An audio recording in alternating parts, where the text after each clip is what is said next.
Moi, c'est Nicolas. Je suis papa d'une petite fille. Je suis marié avec une épouse fantastique et je suis également entrepreneur dans le milieu du freelancing. J'ai commencé à créer ma première boîte quand je suis rentré d'Australie, donc en 2013. Donc c'est peut-être là où j'ai pris le virus de l'entrepreneuriat. Et après, ça m'a jamais vraiment quitté parce que pour moi, j'ai un peu été entrepreneur et intrapreneur aussi. Donc c'est le terme pour dire qu'on est entrepreneur au sein d'une boîte. Et quand on se combat contre soi-même pour dire qu'on est salarié, mais qu'on a aussi envie d'entreprendre. J'aime beaucoup certains points du salariat. J'ai une petite famille qui se crée. Il y a des collègues de bureau, il y a une ambiance de bureau. Donc ça, j'ai adoré. Je l'ai quitté il n'y a pas si longtemps, il y a quelques mois. Et j'adore aussi l'entrepreneuriat. J'adore cette liberté, le fait pour les personnes comme moi qui adorent créer des choses, des concepts, des idées et les déployer, les vendre, etc. J'adore cette idée de le champ des possibles. On n'a pas de limite. J'ai commencé, moi, ma vraie carrière, on va dire, dans l'entrepreneuriat. On m'a recruté parce que j'étais entrepreneur aussi, donc pour cette compétence spécifique. Après, j'ai découvert le freelancing par une personne qui s'appelle Guillaume, qui m'a dit, écoute Nicolas, je veux monter, j'ai un lieu physique qui est en travaux, bientôt sorti de terre, enfin, dont les travaux sont bientôt finis. Et il m'a dit, il faut faire quelque chose autour du freelancing. Et donc il m'a dit, je te donne carte blanche, tu dois faire un truc dans le freelancing, je te donne des clés et débrouille-toi. Pendant 10 ans, on a vécu sur un petit nuage tous les deux. Moi, un mix d'entrepreneuriat et d'entrepreneuriat. Elle, son rêve un peu de devenir coiffeuse indépendante. Et du coup, c'est vraiment posé la question de, on sait que quand on va avoir un enfant, les choses vont changer. Et elle, elle n'était pas prête tout de suite. Mais à un moment donné, je ne sais plus comment c'est venu exactement, mais on s'est dit, ça y est, c'est le moment. On a mis un peu de temps à avoir notre premier enfant, on a mis 7 mois. euh, 7 mois pour l'avoir. Donc ça n'a pas été immédiat, mais c'est pas plus mal parce que ça nous a laissé aussi un peu de temps d'être sûr de notre projet. Donc elle a fait un vrai travail pour savoir comment elle allait pouvoir s'organiser sur son travail et le fait de rogner un peu sur son emploi du temps professionnel. Parce que quand tu es vraiment surchargé de bonheur toute la journée, comme c'est son cas à l'époque, de couper et de se dire je vais devoir prendre du temps pour moi, je vais devoir m'occuper de mon enfant, parce que ça commence dès les premiers mois finalement. Et puis il y a les nausées qui arrivent, etc. Euh, et donc ça n'a pas été facile pour elle, mais après elle a adoré la grossesse à partir du troisième mois, on sait pourquoi.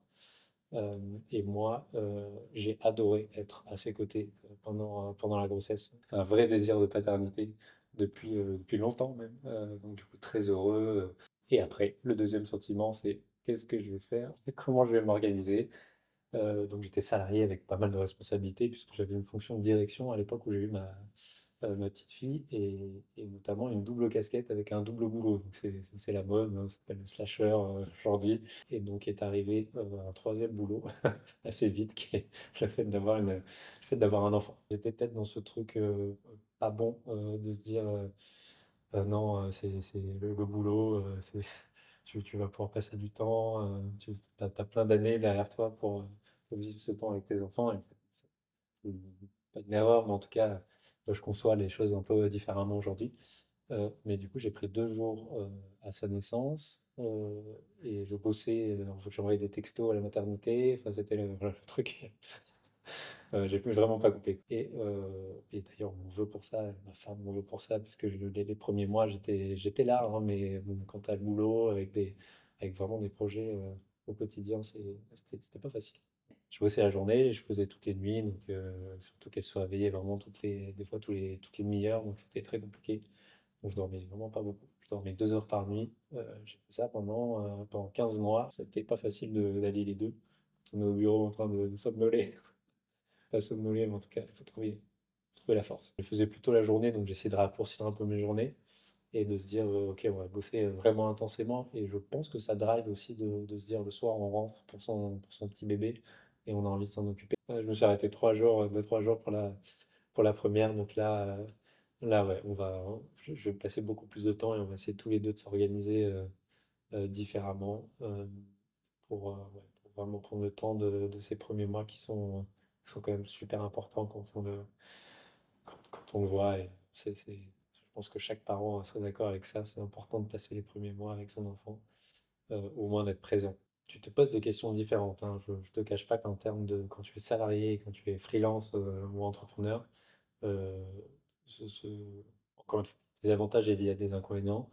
Mais en tout cas, t'es moins serein quand t'es indépendant. Et surtout quand t'es jeune indépendant, parce que c'est un peu mon cas là. Le contexte change, c'est clair. Là, faut s'organiser autour de ça, puisque c'est inéluctable. C'est pas quelque chose que tu peux. Enfin, ça arrive et il faut tout prévoir autour de ça. J'ai envie aussi d'un contexte différent, donc c'est pas par hasard que je me suis retrouvé freelance. J'ai envie que ça change, notamment sur cette arrivée du bébé qui m'a un peu, ouais, qui m'a un peu frustré de ne pas passer assez de temps à la naissance et de ne pas pouvoir m'en occuper suffisamment. Ça fait peur parce que tu sais pas ce qui va arriver. Il peut arriver tellement de choses. Aujourd'hui, ouais, donc là, à chaque échographie, à chaque minute, enfin, à chaque mois passé, t'es content d'être rassuré aussi déjà sur des aspects tout simples de santé. Et puis après, t'as peur ouais, pour ton organisation et ton fonctionnement après, bien sûr, une fois que le bébé est là. Je vais faire, pas au jour le jour, mais en tout cas, je vais faire à la semaine pour pouvoir trouver mon équilibre.